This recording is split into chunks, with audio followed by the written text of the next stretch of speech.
Hey, I found the issue. We're in the wrong one. There's two of them named education series. Are Yep. we recording? Yep. Oh, great. Awesome. So thank you all for joining us tonight for our education series. We're super excited to have an amazing partner to work with us to put on this tonight's presentation. Thank you again for logging in and, basically taking the time to learn something or learn a new skill or resources that we can share with our other community members. My name is Gaynell Brady, and I'm the Executive Director of the Lower Ninth Ward Homeownership Association. And in the background, you have the real pilot of this airplane, Ms. Sarah Bruzzi, who is coordinating all of the technology in for us. Thank you, Sarah, for joining us again tonight. And we also have someone else on staff. I think Ms. Cynthia Gilmet is also with us tonight. So thank all of my L9WHA staff members who are taking the time out to provide this service to the community. The Lower Ninth Ward Homeownership Association, our primary focus is to increase the number of homeowners in the Lower Ninth Ward and to make sure the Lower Ninth Ward is a great place to own a home, build a home, and to just live in the community.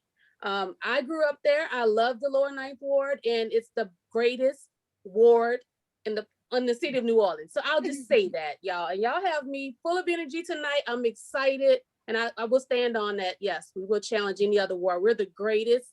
It's the best place in the world to live and to work and to play. So if you want to support us, feel free to go to our website at l9wha.org. We also have the Give NOLA campaign coming up. We would really love your support, and your support help programs like this to continue. So I'm sure there are links all over our social media channels. You guys can check that out. We'll have some stuff on our web. Just any support. No amount is too small and definitely not too big to help us continue our mission. I just wanted to let you guys know that we are coming to you live from all over the city. But one thing that we all have in common, we want to make sure that our homeowners have the information that we need to be successful. So tonight's program is about mortgage forbearance. And it's a very important topic. And I am not an expert on that topic. And so that's why I have Ms. Giazzlyn Duncan from the Louisiana Fair Housing Action Center to help us out with that.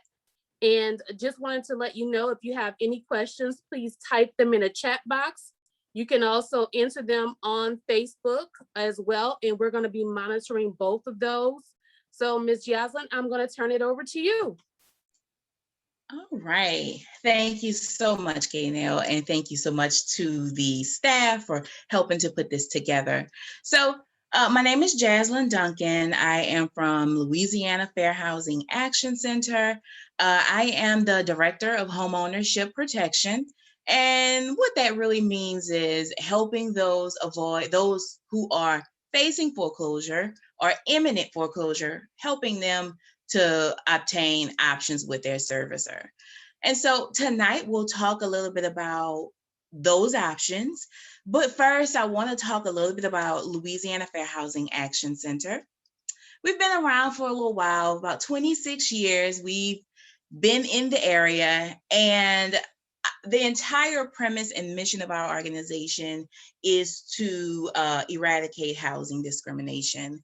We have 4 separate departments: enforcement, homeownership, protection, education, and policy.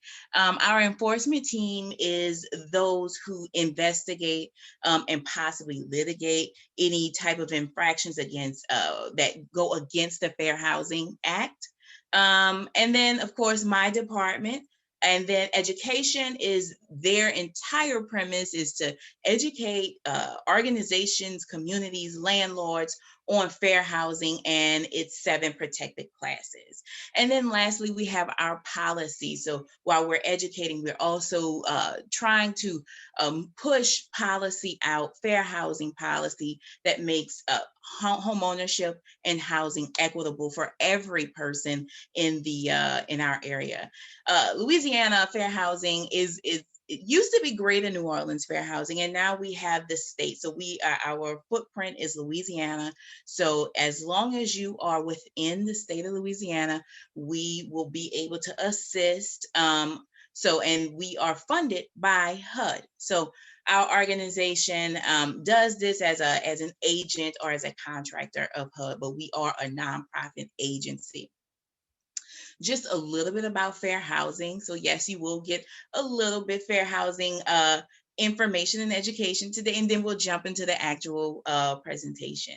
So fair housing, it enforces the 1968 Fair Housing Act, which outlaws discrimination in the following provisions: race, color, religion, national origin, familial status, gender, and disability. And so oftentimes, if there is some type of infraction or discrimination in those 7 protected classes, it is our job to help to enforce that act. And that's by filing complaints and moving forward through those provisions. And so why is this important? Because, let me move this out the way. Fair housing matters for everyone. Housing discrimination impacts quality of life by taking away rights from the family members. These are some of the areas in which it affects you: school choice, job choice, neighborhood safety, cost of living, transportation, healthy food and recreational opportunities, building equity, saving money, and so on and so on. And I also want to say even building wealth. Housing discrimination can affect us in all of those areas. And that's why it's so important that you are educated and understand those acts, especially if there are any infractions against you. So it is our job to educate you so that you can understand how that affects you and how you can identify it. So that's that for fair housing. Let's jump into my department. So just a little bit about myself. I have been in the community-based landscape for years. I have been teaching financial education classes for pre-purchase, for foreclosure, or just financial capability since 2007. So I guess that's 14 years that I've been in the game. And so I kind of know a little bit about what I'm talking about. For the land foreclosure intervention landscape, I've been around for about 5 years. I just made it back to fair housing. I was a specialist some years ago, and I came back as a director just because foreclosure intervention and avoidance has been part of my life's work, helping homeowners to save their properties. So another definition and another piece of education. So what is foreclosure? What is it defined as? Well, it's an act or instance for foreclosing specifically a property, specifically something that has a mortgage. It extinguishes the mortgager's right of redeeming a mortgaged estate. So that just means any rights you have on that property, the mortgage company removes those rights from you. You no longer are an owner of the property, and so you cannot sell the property and use the proceeds. You've extinguished that right. Okay, so that's what foreclosure is. Now, how does Louisiana stack up in all of this? Okay, now, granted, this landscape, this lens shows us what happened pre-COVID, or as I've heard some people call it, BC, before COVID. Okay, so as you can see, this does notate to quarter to 2019. For the U.S. was somewhere around 1% of homeowners were in foreclosure, while Louisiana was a little bit higher at 1.34%.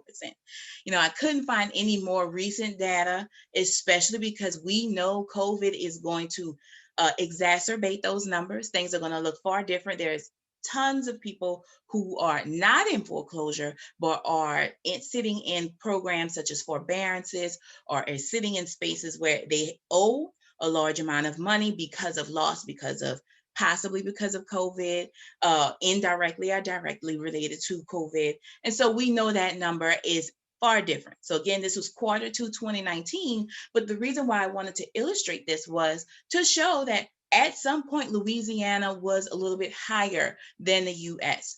As you can see, around the Great Recession, Louisiana was lower as far as percentages go for home ownership for homes that were delinquent. Okay, so that's just something to keep in mind. So prior to COVID, we were a little bit ahead of the country. And then what's delinquency and what's default? So let me back up because I'm jumping into terms so quickly. When one goes into foreclosure, it doesn't mean that the day that you made a payment or the day that you missed your first payment, you go into foreclosure. So I always like to say that first. Oftentimes I have homeowners, they'll contact me and they are distraught because they believe that at that 30-day mark, the sheriff is coming. Absolutely not, hopefully. And I'll show you a timeline in a second. But prior to going into default, you are in delinquency. And that just means you're past due by a month, 60 days, 90 days. Okay. The lender will still accept payments. The account is not considered foreclosure. However, imminent foreclosure is definitely a possibility, but you're not in foreclosure. It is not until your 91st day that it is considered default. This is when the lender chooses may not accept any payments. And this is often usually around that third month, again at 91st day or more, is where we see that the lender or your servicer may be a little bit more difficult, maybe a little bit more rigid. Repayment options may not be an option for you anymore, whereas while you were under delinquency, you would have been able to repay. One quick side note, you will hear me say servicer, you will hear me say lender. The lender and the servicer, I'm going to use those terms interchangeably, but they are the same in this aspect. The servicer is the mortgage servicer. That is the company that you pay your mortgage to. But again, I sometimes use those terms interchangeably. Again, once you are in default, now the loan will go into a foreclosure status if unresolved. So if undeterred, we don't touch it, you seek no help, you talk to no attorney, then you will go into foreclosure. But there are things that can happen before we get to that point. One in which is contacting me because I can possibly help you. And I will always say, I don't offer guarantees, but I can at least try to put you in the right track. If things get to be outside of my purview of things that I can do, I will always refer you out to one of our partner agency, such as Southeast Legal Aid. Okay. So I told you about what was default, what's delinquency. Let's talk a little bit about specifically how Louisiana works. Now, the rest of the country or most of the states use the non-judicial process, while Louisiana, we use the judicial process. So we have two different ways that a foreclosure can be processed. You have the ordinary process, where it's more extensive, it's more costly, it works more like a lawsuit, usually takes about 90 days. Then you have the executory process. It does not require notification at the beginning of the process, and it usually takes 6 months. It's less expensive. Okay, so those are the two different types of foreclosures and two different processes in the state of Louisiana. Let's talk a little bit about that timeline. Okay. As I mentioned, we talked about the scenario. I didn't make a payment, missed 30 days. Okay. But again, you're still delinquent. We get to 90 days, and now 90 days is when the foreclosure process begins. Okay. Foreclosure in this respect, around foreclosure, around the 120th day, undeterred, this is where you will see the sheriff sales begin to happen, or the sheriff notices. So you will receive your seizure notice, which is the notice that says on this day, your house will be sold or auctioned as per your servicer due to missed payments. You may get a second notice. And I say may because I've often seen in this area, in the greater New Orleans metropolitan area, I've seen where there have been two notices. It doesn't mean you will receive two notices, but I have seen that before. And so usually you have some time within this process, within this up to the 270 days or more, to do something, which is contacting your servicer, repaying back the funds, that you have time before sheriff sale. The sheriff sale is what I just mentioned. That is the actual seizure of the property. That is when the property is sold back to the mortgage company, or if there is someone who bids on the property. And then from that point, you're usually given possibly 2 weeks to 30 days to vacate the premises. Okay, so that's typically how a foreclosure, this is approximately how it goes. And then lastly, eviction, as I know. Here are some actions that would be happening concurrently with the timeline. So you'll have missed payments, as I mentioned, during that delinquency time period through day 1 to 90 of missed payments. You're going to have those missed payment letters. You're going to have the collection calls. Okay. At the 90th day, the 91st day, excuse me, you'll get that notice of default. And this just says, you are now entering into foreclosure, pretty much, and these are the actions that could possibly happen around the time of the sheriff sale. Prior to the seizure notices, excuse me, you will get there will be a public notice for anticipated sheriff sale. So that just means it's going to be in the newspaper, or it's going to be listed on some of the websites around the parish that will notate that this property will be going up for auction. And then at the very end, you will, if the property is sold, if no action is done, then you will be getting the notice to vacate the premises. But again, the main premise behind these last 2 slides are you have time. Okay, so there's things that can be done between the 90th day to beyond the 270th day. There are things that can be done, such as obtaining a loan modification, and we'll talk about that, repaying the funds back, reinstatement. There are options. Okay, so here are some of the red flags. If you are finding that you have to borrow to meet your mortgage payment, and when I say borrow, I mean credit cards, payday loans, personal loans, you're having to do that to close in your cash flow, there's a problem.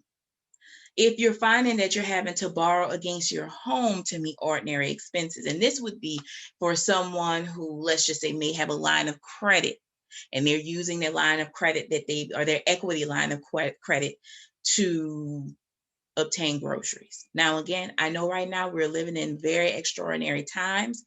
And right now, these 2 red flags may apply to you because, again, because of COVID, people are out of jobs, there are furloughs. So we do understand this is a different time. But set aside the pandemic, those 2 things, borrowing to make your payments or just ordinary expenses, that is just a signal that there's something happening with your cash flow. You experience a costly unplanned event, such as a job loss, a medical emergency, or a pandemic, or you're facing new expenses such as childcare, tuition, major unexpected home repairs that you know will have an effect on your ability to pay. So those are some of the things that you might want to think about that may be pushing you. You may not be in foreclosure, you may be current on your payments, but this could be some of the things that lead up to.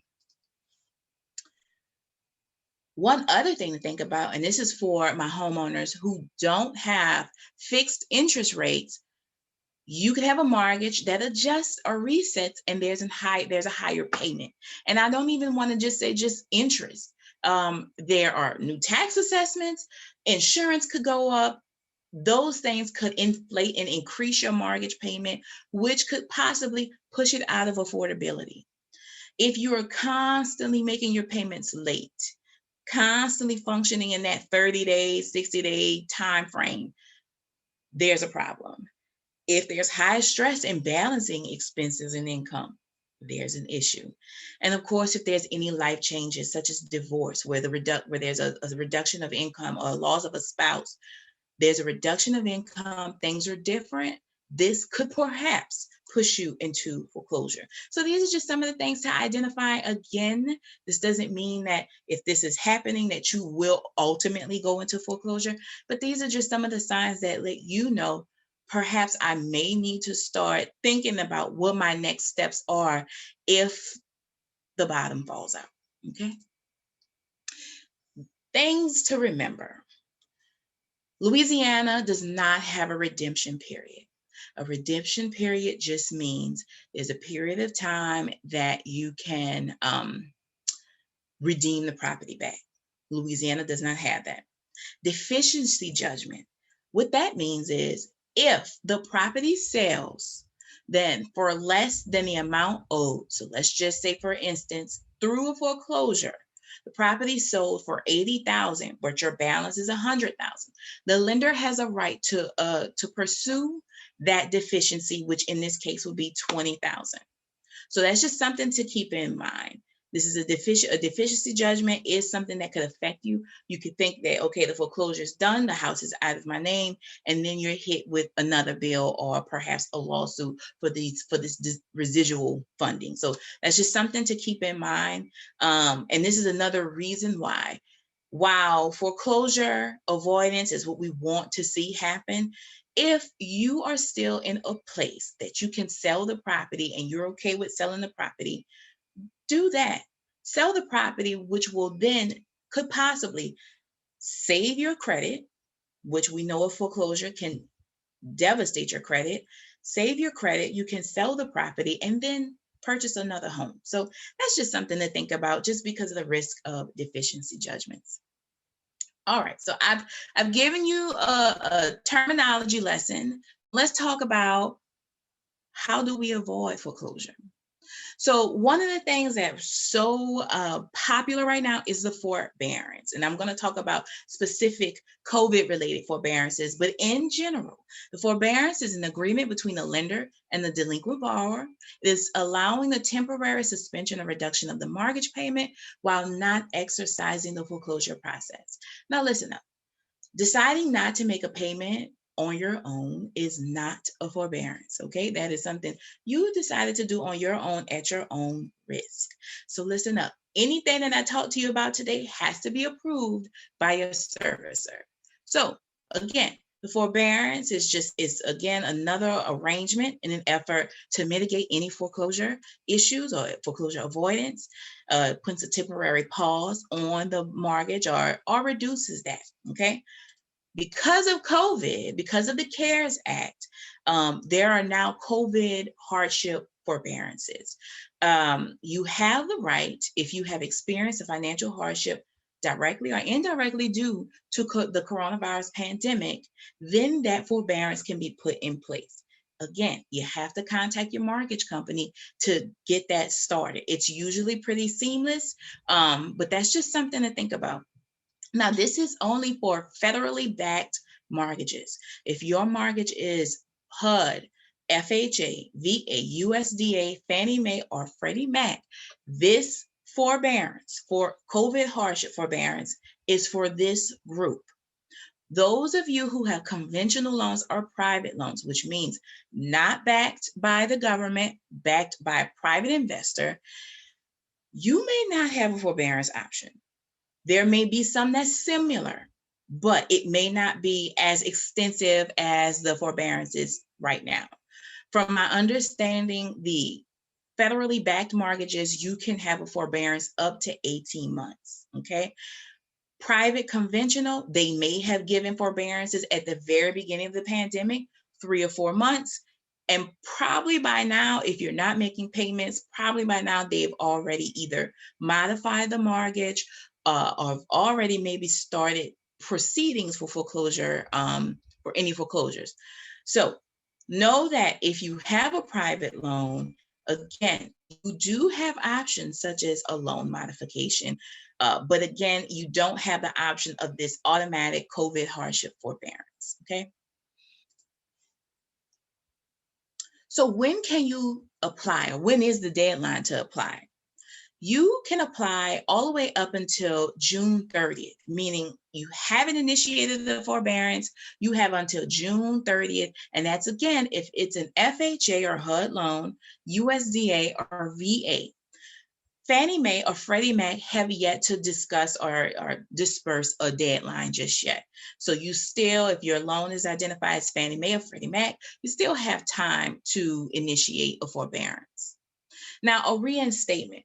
A reinstatement usually means you're going to bring the mortgage back to normal servicing because you are able to pay everything in a lump sum. And this includes service fees, late fees. So just know you do have options if you have a lump sum of money. Now, I don't often see this. Usually, if a mortgage or if a homeowner has access to a lump sum of funding, let's just say, for instance, was able to tap into their retirement in an effort to save the property, that's one of the ways that we see reinstatement. Or if a family member lends money to you, that's a way that you would do a reinstatement. But the key thing to understand is you have to do it and do it in a lump sum fashion, and it will include any service or late fees. This information here, this was just information I want to include so that you know this is actually in your mortgage clause, and you will see borrower's right to reinstate. I don't know if you feel like digging up your loan documents. I don't feel like looking for mine, but I know it's on there. It's just some standard information about reinstatements in the event of missing payments. A repayment. So your repayment is just paying back what's delinquent, but typically spread out over a few months. Again, this has to be approved by your lender. Some lenders, and I just learned this, some lenders even have parameters between how long you can be delinquent before they even offer you a repayment. So for instance, if you are 4 months behind, but you can't be more than 6 months, they will allow a repayment. I've seen that in some cases. But again, to get the specifics, you ask your servicer or your lender what's the parameters, or if there are any requirements for them to allow you to do repayment plan. Now, of course, for a repayment plan, you do have to show affordability. So what that means is, can you even afford such? So let's just figure this out. So I did a little equation. Let's pretend your regular mortgage payment is $850, okay? Adding $425 to your payment, in this case, increases your payment to $1,275. So let's just assume, and I don't have that number there, but whatever 425 times 6, I'm going to assume it's somewhere around $3,000-$4,000 delinquent. Um, let's just assume that person was 6 months behind, and they were able to add $400 to those payments. That new payment would be $1,275. Again, you have to demonstrate that you can handle such. How do we demonstrate that? You submit a budget and you submit whatever other paperwork is required, which is usually your income information. It's usually a pay stub. So that's typically how a repayment plan looks. This is usually good for someone who found themselves being delinquent because of unemployment, and now they're gainfully employed, and now they can afford to make larger payments for a few months, okay? Then our most popular, which is the loan modification. The loan modification changes terms of the existing loan. Similar, but not. Similar to a refinance, but it's not. A modification can result in a rate reduction, principal reduction, or extension of the amortization term. That just means loan term, okay? So loan modifications can be beautiful, but you have to watch out. So let's just look at this scenario. The current term of this person's mortgage is, their mortgage payment is $1,101, 8% interest rate, the principal balance is $150,000. Loan term is 360 months. I know that sounds outrageous. It's just 30 years. However, this person falls behind at year 10. So mortgage payment is still the same, $1,100 mortgage payment, 8% interest. They now owe $132, right? Because you're making payments towards that balance. The balance is dropping. You owe 240 months because I just said 10 years have passed. But your delinquency is $9,000. Now, again, if this person has the funding, if they have $9,000 in their savings, then they can simply repay. If this person found themselves employed, perhaps they can divide this over 6 months, add that to the payment, and be able. Now the payment will probably be about $2,000, but that's a repayment. That's what that would look like. But then in the case of a loan modification, this is what we could see. So the loan modification would reduce the interest rate by 5%. The principal balance grows to $141,000. Why? Because the deferred, the $9,000, and it goes back to 360 months. So again, you've made way. You've gotten down, you're down, you only owe 20 years on this loan, and now you're back up to 30. This is why I just said loan modifications can be awesome, but then at the same time, they could, kind of pull out the term a little bit more than you would like. And at the end of the day, you would then be paying the mortgage over, I believe, a 40-year period. So there's better ways to do it, but you can capitalize on a modification by having that modified term at 762, but just pay an extra $100, $200 directly to principal, and that can help to soften the cost or soften that term remaining. So that's just something to think about, okay? Now, a loan refinance, that's something else that you could do, but keep in mind for refinance, typically you have to have decent credit. And if you've missed payments, more than likely you may not be a good candidate for it. But let's just talk about what a loan refinance is. It is the process of assuming a new mortgage note to pay off the existing mortgage. It is helpful to avoid derogatory features such as existing loans, such as a second loan, such as a balloon payment, fluctuating interest rate, high interest rate. Or it can allow you to tap into your equity. Now, again, if you are finding yourself facing foreclosure, but you haven't, you're still a candidate for loan refinance, I don't want you to refinance to take equity out. Don't want you to do it. I would rather that you be in a better state. I would rather you possibly capitalize on a loan modification, and then when the credit is even better, maybe refinance perhaps, but I would like to not see you do a cash out refinance. And typically, and here is why, because then you are liquidating your equity for bills. Okay. And typically when you take monies out of your property, you want to use that money to go back into the property to make it appreciate. So that's just a side little, that's another jazz financial capability class you just had, but that's why I don't want loan refinance to kind of be your escape button in the event of a foreclosure. Okay, so let's just talk about how that looks. So current loan, the loan balance is $132,000, 8% interest.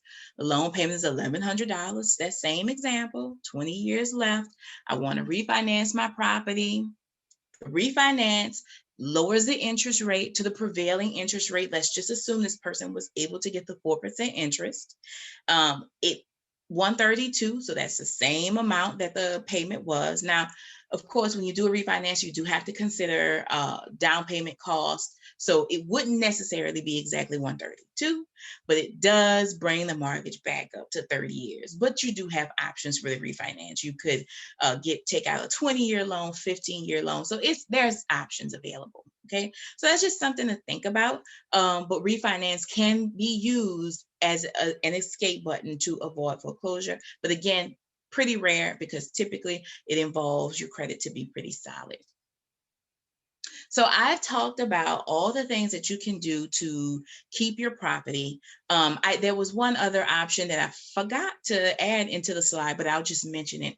If you have an FHA mortgage, and if you want to write this down, an FHA mortgage, you do have what's called a partial claim. So then that just simply means HUD says, okay, you are behind on your mortgage by more than 3 months, but less than 6 months. So it's a certain window. You can then, HUD pays that amount and pretty much advances whatever it is that you're behind. And they take that amount, place it to the end of the loan, and brings it to current. It does not affect any terms. It does not lower interest rates. It literally just takes takes the full amount you pass due, place it to the end. So again, that's a partial claim. I forgot to add that into the presentation, but this is only for those who have HUD FHA mortgages.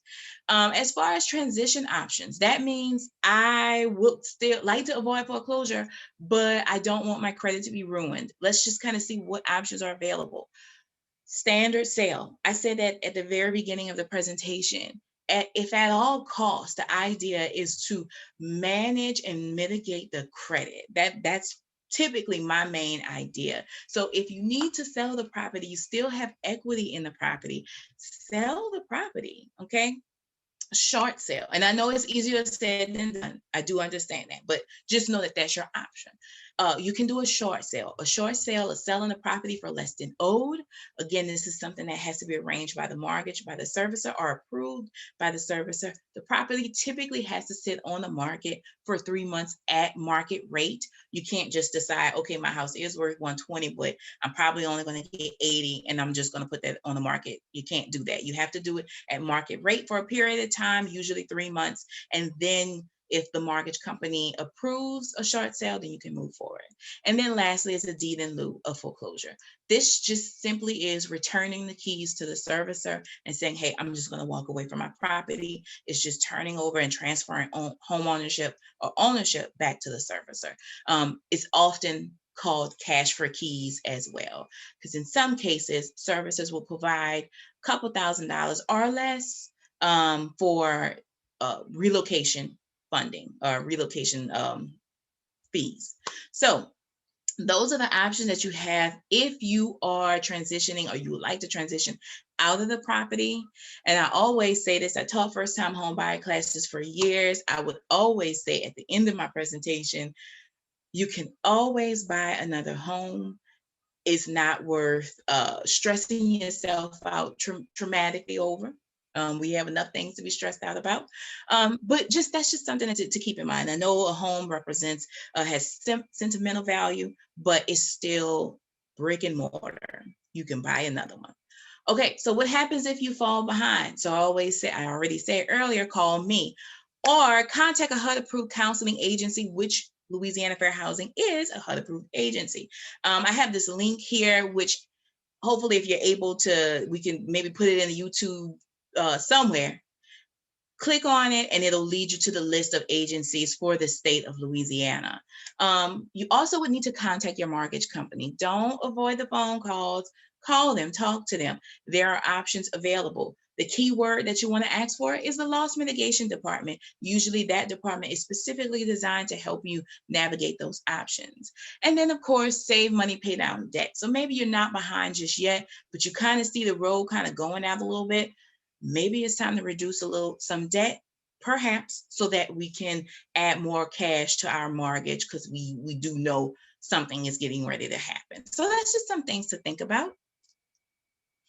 One last thing, do not fall prey to scams. Use discretion when obtaining counseling services. That's why I included that link. That link leads you to a HUD approved agency. Be aware of anyone who offers to help you for a fee. As I mentioned, our agency, Louisiana Fair Housing Agency, is funded by HUD. So the services are free. If there's someone out there that says, I will guarantee you a loan modification for a fee, it's a scam. Do not sign documents that you do not understand. Again, if you are working with an agency and they would like for you to sign documentation and it looks pretty wordy, you don't know what it is, don't sign it, okay? And then when in doubt, consult a HUD certified housing counseling agency, kind of the first thing, like I said, reach out to a HUD certified, HUD approved agency. That's your best shot.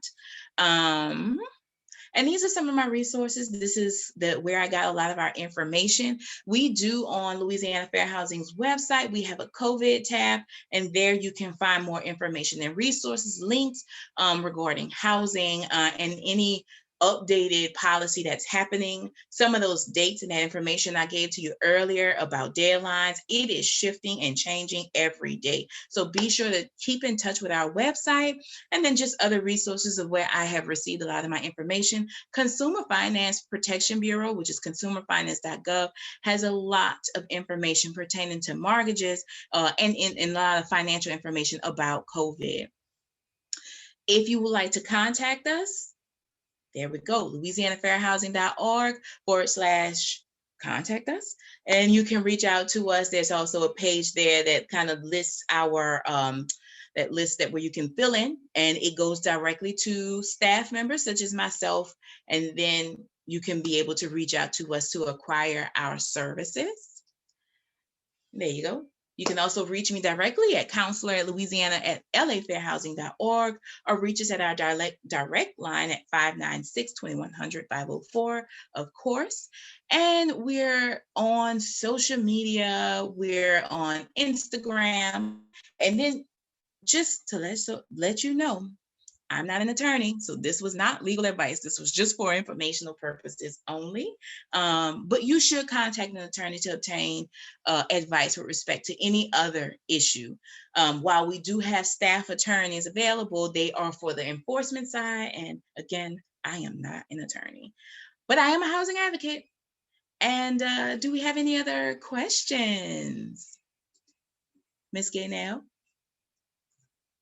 So thank you so much for that presentation. I was watching Facebook, just seeing about questions, but also just taking information, just in case we need to pass it on. So I really appreciate that. So I do have some questions for you. Okay. One question is, how do I know whether my loan is backed by a federal program? Okay, so if you go to Know Your Options, and at some point we're going to put that somewhere, knowyouroptions.com. That is the website you should go to be able to find out if you have a federal loan or not. So knowyouroptions.com. Okay. And another question is, what are some of the scams that homeowners have faced? Like, what are some of the things that, people should look out for? I know you mentioned earlier about asking for money in advance, which seems to fit everything, right? Cash at me $20, Yes. I'll send you 2,000. Yes. But what are some of the scams, especially when you answer this question? Think about like our elderly homeowners who are often, receiving requests like this. Absolutely. All right, I can reach back as recent as today. I had a client reach out to me. They sent me a screenshot of a document, or I don't know how she got this information, but it was a solicitation, and it said that we can definitely help you with a refinance. And the tag inside of the correspondence said FHA residential associate. So of course, me being the housing advocate I am, I Googled the agency, and of course it had very little information on the website, which is always to me indicative of a scam.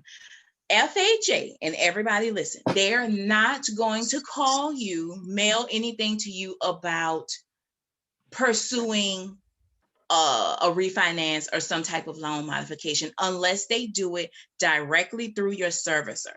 So that means unless you have something that you receive from your mortgage company with your mortgage company's logo, you may then get some information about, hey, you may be a candidate for an FHA streamline. But again, this is directly through your mortgage company. Okay, so that's kind of the way that you want to be able to identify what's a scam or not.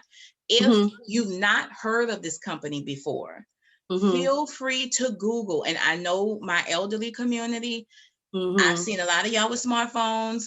You can Google or get your grandchild or a family member, somebody to kind of help you search out this company. And if the website seems scant with information, perhaps it's a scam. So that's just one of the ways to think about it. Now, another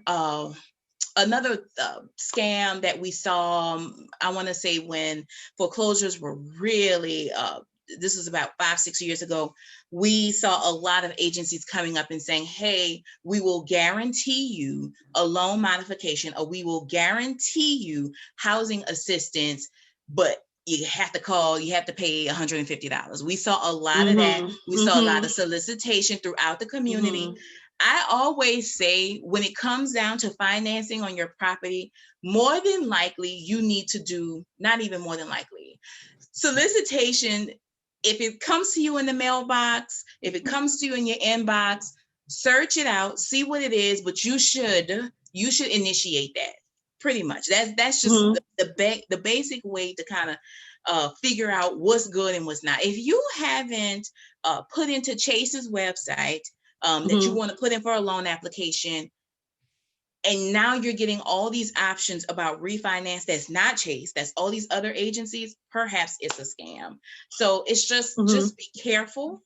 But do your research. And if you don't know how to do your research, every little kid, every Gen X, Gen Z, Gen Y, they know how to do the searching. So, just have somebody to help you. If you are my elderly community, but if the younger community, we know how to research things. So And I was going to chime in too, like if needed. Well, first I want to say something. What Sarah just said, that the financing only comes from like the person that you're working with, from like your financer. It's not going to come right, from some strange person. Hey, absolutely, cash at me or send me something via PayPal.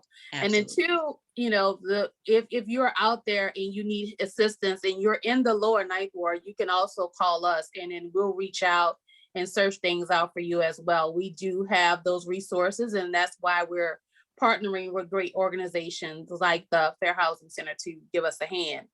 Um, Another question is, how difficult is it for first-time homeowners to purchase another home after they face foreclosure? Like, is that possible, and how difficult is it? It is possible. Typically they ask that you wait, and don't quote me on this. I'm going to say something about, I think it's about 3 years or 2 or more years after foreclosure. That's when your credit has healed enough to be able to entertain the thought of buying another house. But it can happen. It can Mm-hmm. happen. And this is why I mentioned, if at all costs, to mitigate your credit, if you need to sell the property before it even gets to that point, do it, Mm-hmm. because then you may have the liquidity to be able to purchase another property shortly after. But yes, you can purchase a property after a foreclosure, as long as everything is resolved, as long as there's no deficiency judgment. A Mm-hmm. homeowner or a previous homeowner who's looking to purchase again, they should not have a problem because of that foreclosure, because Mm-hmm. if it's more than those 2 years. Awesome. Okay. So I'm going to double check everything else just to make sure, All right. and check one other device. So just a request from Miss Cynthia. It would be great if you guys have any literature that you wanted to leave with us or just share with us so that we can push it out. We'll definitely push out those links Okay. that you provided, and then also just any other resources if you wanted us to share it with homeowners in the lower ninth ward. Just, I know as people usually watch these presentations, we do get a ton of calls that Miss Cynthia usually answers, and we have our skill sets and we have our knowledge at the Homeownership Association, but we know certainly our limits. And Yeah. so, so we just wanted to make sure that we continue to bring people like you in to assist us. And just want to say thank you again. I do not see any, oh, wait a minute. Just as I said that, additional questions. All right. Oh, here goes Emma. So if you do a deed in lieu of foreclosure and transfer your house back to the mortgage company, will this reduce the fees?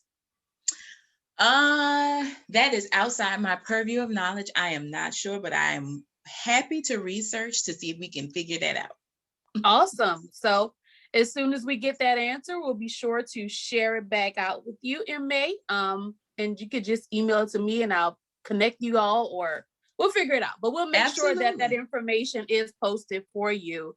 And just encouraging you guys, if anyone else has any questions, please answer them in the chat box. If you're online with us, you can enter them on Facebook, you can text us. We do a good job, of course, sharing questions to each other to make sure that they're able to be there. And if you have any questions after the presentation, you can also send them to us as well. And we'll be sure to pass them on if someone on our staff can't handle them. So again, just giving them a moment. and double checking.